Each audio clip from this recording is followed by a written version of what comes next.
Right. Well, we have a very interesting program. Well, we always have an interesting program. But the East Texas Pioneers, a beautiful day like today, I bet they had beautiful times back They then. did have, beyond a doubt, and I enjoy going back again and again and reading about the wagon trains that came through the untamed wilderness to East Texas.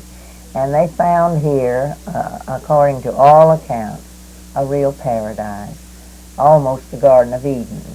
That didn't mean that there weren't some problems, but just the same, there was all this wild game, and this was food for them. And they soon cleared patches and raised the corn and vegetables that they needed. And so they just found a good climate. And of course, those early settlers settled along the rivers or streams where water was plentiful, and that might have been a bad thing to do on account of the health situation. But eventually that took care of itself when we got roads built. But this was a country that had beautiful forests, and sometime I want us to do a program just on our state tree, because it is quite an amazing story itself, the pecan. And of course it's a native, but just the same it has been improved and improved and improved till there are so many strains now.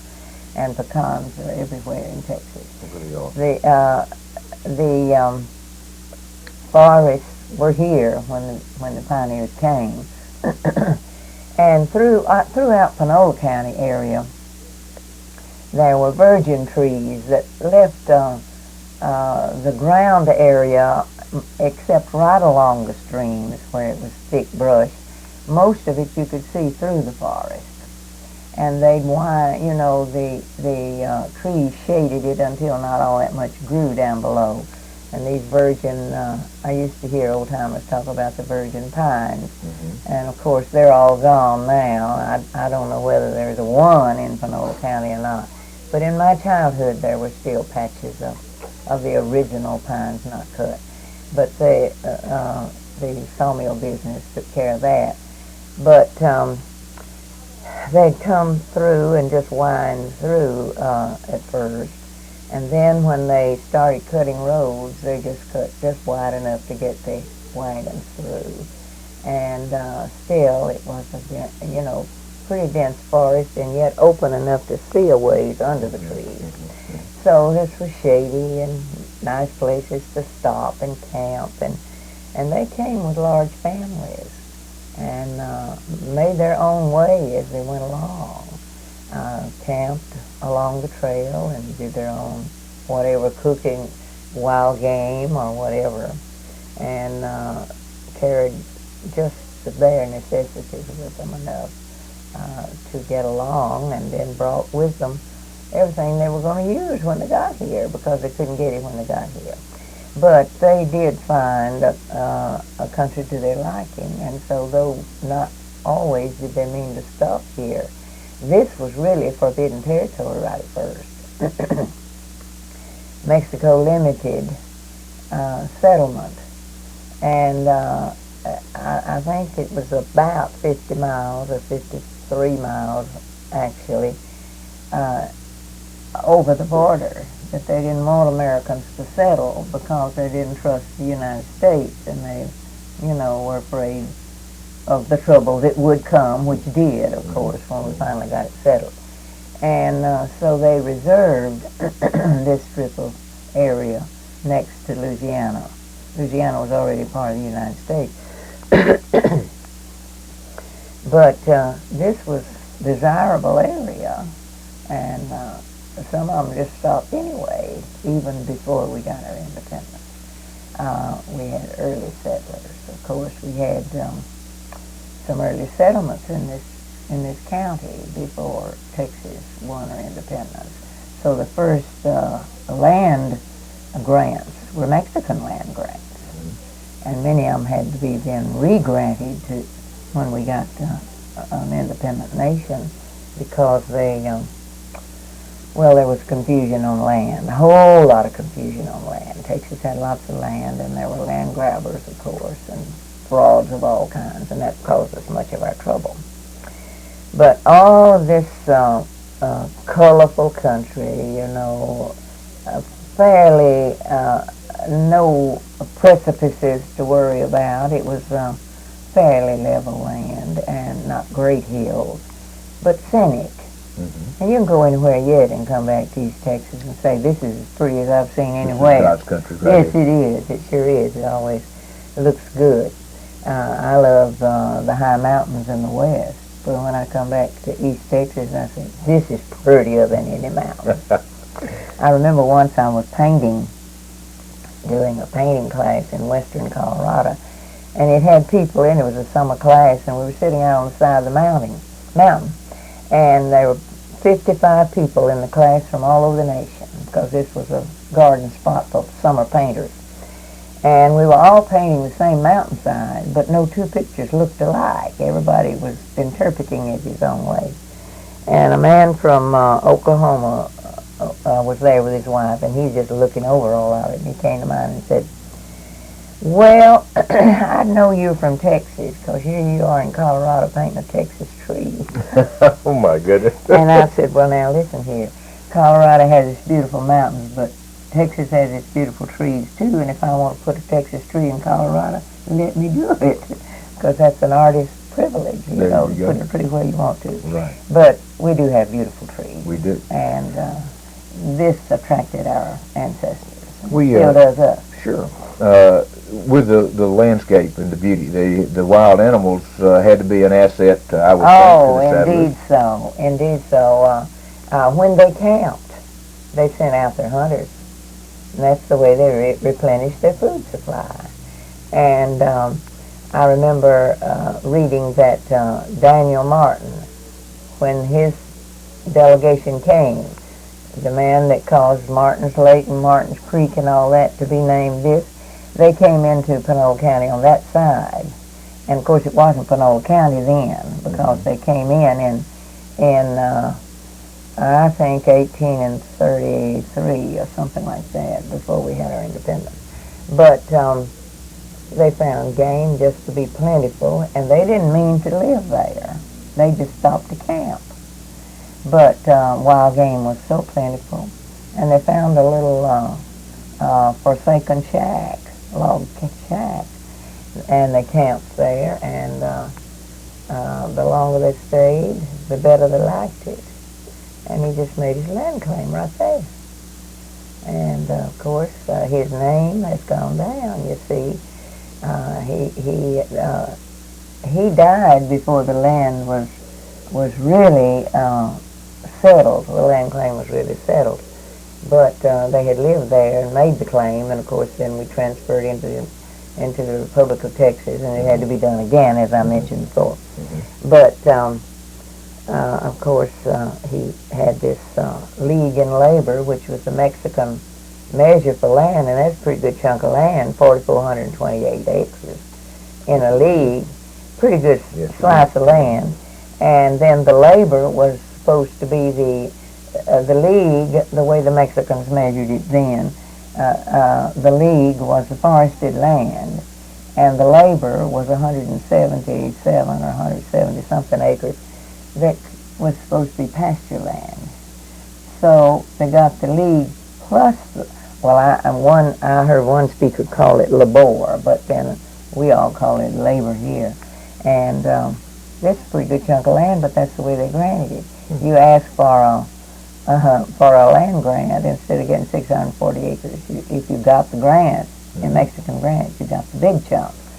But that's not what we're talking about. We're talking about what was there. And this happened to be on old Trammell Trace, and other settlers came through there. And so, as I've told those Martin descendants, Daniel Martin developed a whiskey-making thing and had a trade post, built a little fort, and there he stayed. Sold his liquor and other things to the pioneers, and developed his land there. And they didn't improve it much right at first, but they gradually did, and of course it bears the name. Mm-hmm. Now then, with them was a man named John Irons, and he was a loner, and he didn't stay there. He went further to the next stream. Now they settled on waterways because they knew they had to have water, and so he went to the next stream, which was Irons Bayou, and it bears his name. Mm-hmm. So we have evidence of these people who came, and they chose a place to stay similar to what they'd known before. We went back. Now the Lagrones came here, and well, they got to Texas before independence too.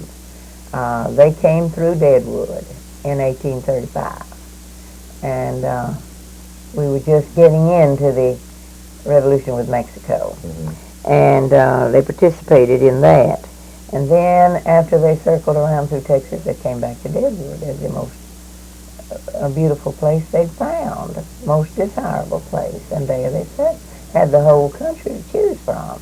But they didn't find. They went all the way to Central Texas and to Nacogdoches, and to safety in Nacogdoches where the soldiers were, and then came back to Deadwood. So I say that East Texas was a pioneer's paradise. It had wild game, all kinds, and fish in the streams, and it had a good climate, and forests, and they built their homes out of the trees, you see, and it was a paradise. You mentioned the word safety. I think of a pioneer coming into East Texas for the first time. There had to be Indians in the All area. right, yes, that's another thing. We had less problems in East Texas with Indians than any other part of Texas. Now, we have the record of some Indian raids in this county, all right, but not great comparatively with what happened at other places. These three first settlements, actually the first one was the Daniel Martin settlement. Now, there were squatters here and yonder, but as far as a community getting started, the Daniel Martin family started the first one. Then the Reed settlement at Clayton, over just past Clayton. And then the third one was the Lagrone settlement at Deadwood. And others began to sprinkle around, and other people came to them, you know, and increased the settlement. But in each one of them, they had some brush with the Indians, but not as serious. At Daniel Martin's, they had two raids by the Indians, and one of them was right serious. And a man was killed, and several were wounded, because they had heard rumors, and several were in the fort with them when the Indians attacked them. And they had sent the women to Nacogdoches for safety. See, Nacogdoches was where they had pioneer soldiers quartered, and it was a good-sized town by then anyway. And they really stole his fine horses and wrecked his place once. The other time they didn't do so much. Well, the first time, I think there are 3 accounts that have come down from that settlement about encounters with Indians. Of course, Indians were through the forest, but they didn't give as much trouble. And in the Reed settlement, they did have a raid by the Indians, and they were stealing corn out of the corn crib.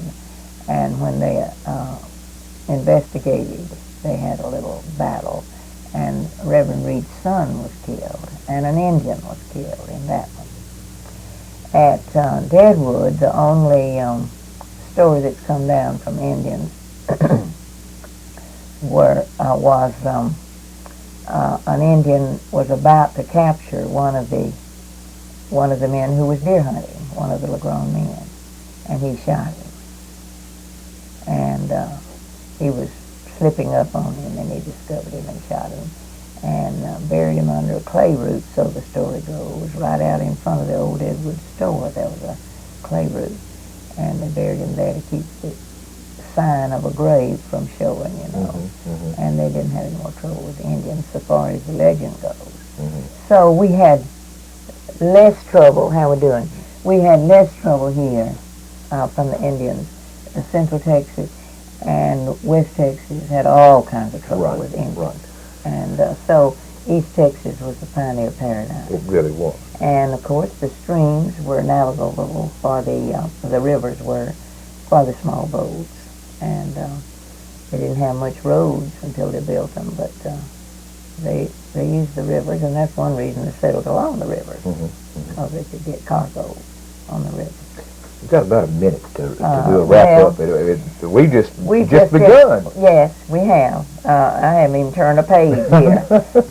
We have inherited all of this, and I keep waving this little flag and saying, just look what's been handed to us, how we ought to take care of it. And I think we're doing so. I have seen in my lifetime an amazing thing happen to pastures in this county. They are beautiful to see now. And there was a time when they were pretty starved for fertilizing and terracing and all of this, and ranchers have done a lot to this landscape. So we still have on East Texas Paradise, I think. Oh, I agree. And we need to treasure it and we are having people coming to us all the time and saying, you know, this has been in my family and we don't want to lose it and we want to put it in your safekeeping. So that's what we're all about. And you just happen to have a place for safekeeping. Just happen to have a place for safekeeping, and we're building a fortress for 100 years. And it's coming up? It's 100 years old this year, and we expect to know as we go along that it will be celebrated another 100 years.